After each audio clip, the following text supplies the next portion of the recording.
ਲਓ ਜੀ ਦੇਖੋ ਜੀ, ਅਸੀਂ ਪਹਿਲੀ ਵਾਰੀ ਜਿਹੜਾ ਬਾਹਰ ਖਾਣਾ ਬਣਾਉਣ ਲੱਗੇ ਹਾਂ। ਅੱਜ ਅਸੀਂ ਆਏ ਗਿਲਗਿਤ ਅਤੇ ਹੋਟਲ ਵਾਲਿਆਂ ਕੋਲੋਂ ਚੀਜ਼ਾਂ ਲੈ ਕੇ ਅਸੀਂ ਯਾਨੀ ਆਪਣਾ ਸਮਾਨ ਬਾਹਰੋਂ ਲਿਆਂਦਾ ਅਤੇ ਯਾਨੀ ਬਾਕੀ ਸਮਾਨ ਹੋਟਲ ਵਾਲਿਆਂ ਕੋਲ ਗੈਸ ਸਿਲੰਡਰ ਵਗੈਰਾ ਭਰਵਾ ਦਿੱਤੀ ਅਸੀਂ ਸਾਰਾ ਕੁਝ। ਅਤੇ ਅਸੀਂ ਹੁਣ ਜਿਹੜਾ ਖਾਣਾ ਐਤਕੀ ਆਪਣੀ ਪਹਿਲੀ ਵਾਰੀ ਬਣਾਉਣ ਲੱਗੇ ਹਾਂ।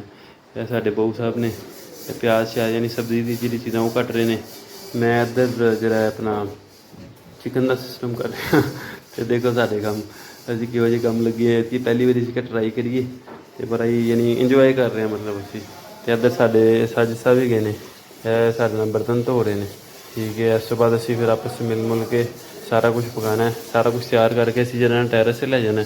ਠੀਕ ਹੈ ਜੀ, ਇਹ ਸਾਡਾ ਉਸ ਤੋਂ ਬਾਅਦ ਇਨਸ਼ਾਅੱਲਾ ਗੋਸ਼ਤ ਅਗਲਾ ਕੰਮ ਅਸੀਂ ਚਿਕਨ ਟੈਰਸ 'ਤੇ ਜਾ ਕੇ ਧੋ ਕੇ ਸਾਫ਼ ਸੁਥਰਾ ਕਰ ਦਿੱਤਾ ਸੀ। ਅਤੇ ਹੁਣ ਅਸੀਂ ਚਾਵਲ ਧੋ ਕੇ ਅਤੇ ਚਾਵਲ ਜਿਹੜੇ ਨਾਲ ਭਿਉਣ ਲੱਗੇ ਅਤੇ ਬਾਕੀ ਦਾ ਕੰਮ ਜਿਹੜਾ ਇਨਸ਼ਾਅੱਲਾ ਤੁਹਾਨੂੰ ਬਾਅਦ 'ਚੋਂ ਆਉਣਾ। ਲੋ ਜੀ ਦੇਖੋ ਸਾਡਾ ਸਮਾਨ ਸਾਰਾ ਕਟਿੰਗ ਸ਼ਟਿੰਗ ਸਭ ਕੁਝ ਤਿਆਰ ਹੋ ਗਿਆ। ਅਸੀਂ ਚੱਲੇ ਹਾਂ ਟੈਰਸ 'ਤੇ ਅਤੇ ਸਾਡਾ ਬਿਹਤਰੀਨ ਜਿਗਰੀ ਦੋਸਤ ਨਕਾਸ਼ ਇਹ ਸਾਰਾ ਸਮਾਨ ਢੋ ਕੇ ਉੱਤੇ ਲੈ ਕੇ ਜਾ ਰਿਹਾ। ਇਹ ਦੇਖੋ ਫੋਟੋ ਦਿਖਾਓ ਜੀ, ਆਪਣੀ ਸ਼ਕਲ ਜ਼ਰਾ ਦਿਖਾਓ। वो जी हम टेरेस पे आ गए। तो ये हमारे बहू साहब हैं जो मसाला वगैरह तैयार हो रहा है बिरयानी बनाने के लिए। आज फर्स्ट टाइम हम बाहर आए हैं गिलगित, तो यहाँ पे हम पकाने लगे हैं बिरयानी। लो जी साढ़े बहू साहब ने बिरयानी तकरीबन तैयार कर ली जी, सालन तैयार है तो हम तैवां लगन लगी हैं। ये बनने लगी हैं साड़ी तैवां वाली बिरयानी। किदे मूँह च पानी आ रहा है कमेंट करके दसना जी।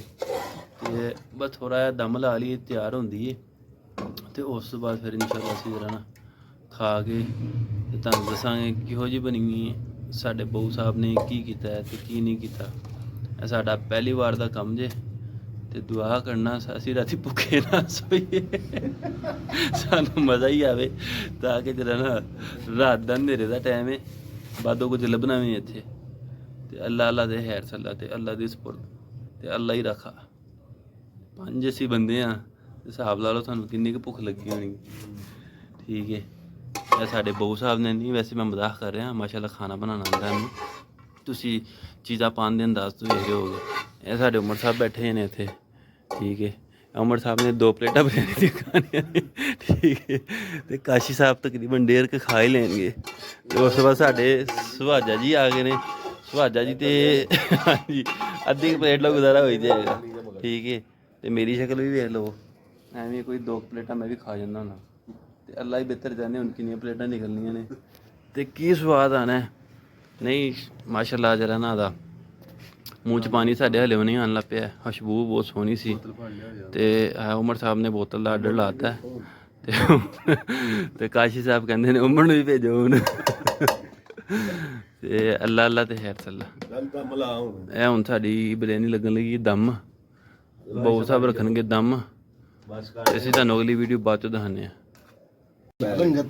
लो जी माशाल्लाह देखो बहू साहब ने साड़ी बिरयानी तैयार हो गई तो टेस्ट बहुत अच्छा लग रहा है शक्लों ही ਇਹਦਾ तो इंशाल्लाह बड़ा ही ज़्यादा मज़ा आने वाला सानू।